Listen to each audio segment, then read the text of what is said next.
Dinner craving satisfied. எப்படின்னா பூரியும் ஒரு ஆலு மசாலாவும் பண்ண போகிறோம். செம்ம சிம்பிள், டக்குன்னு பண்ணிடலாம். ஸோ நீங்கள் ஒரு பேனில் ஆயில், வெறும் ஜீரகம் மட்டும்தான், வேறு எந்த மசாலா நம்ம ஆட் பண்ணல. வெங்காயம், தக்காளி, பச்சை மிளகா. வெங்காயம் லைட்டாக வதங்கினதுக்கப்புறம் நீங்கள் தக்காளி போட்டுக்கலாம், சால்ட்டு. ஸோ அது நல்லா வெந்து வர்றதுக்காக போட்டுட்டு நல்லா வதக்கிட்டு, இந்த மாதிரி வெந்ததுக்கப்புறம் பச்சை பட்டாணி போடுறோம். பச்சை பட்டாணி போட்டு அதையும் ஒரு லைட்டாக வதக்கிட்டு கொஞ்சம் வாட்டர், ஒரு 8 மினிட்ஸ் நல்லா இதை வந்து நீங்கள் மூடி போட்டு குக் பண்ணிக்கோங்க.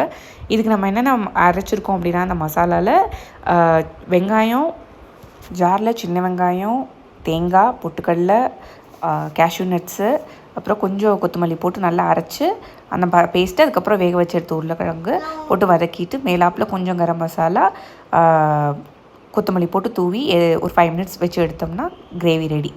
ஸோ இது ரொம்ப சிம்பிளான ரெசிபி, டக்குன்னு பண்ணிடலாம். மீன்வேல் நம்ம பூரி வந்து 1 மினிட்டில் பண்ண போகிறோம். எப்படின்னா இந்த பூரி பண்ணும் நவீன மிஷினில் சின்ன பூரி உருண்டை எடுத்துகிட்டு அதில் லைட்டாக ஆயில் அப்ளை பண்ணிட்டு ஒரு ப்ரெஸ், அதுக்கப்புறம் அதை திருப்பி போட்டு 2 ப்ரெஸ் பண்ணால் அழகாக வந்துடும். அப்புறம் அதை எண்ணெய் வந்து ஹை ஃப்ளேமில் தான் இருக்கணும், சிம்மில் வைக்காதீங்க பூரிக்கு எப்போயுமே. ஸோ இப்படி பொரிச்சு எடுத்தோம்னா சூப்பரான பூரி ரெடி. என்ஜாய் பண்ணிட்டு சொல்லுங்கள்.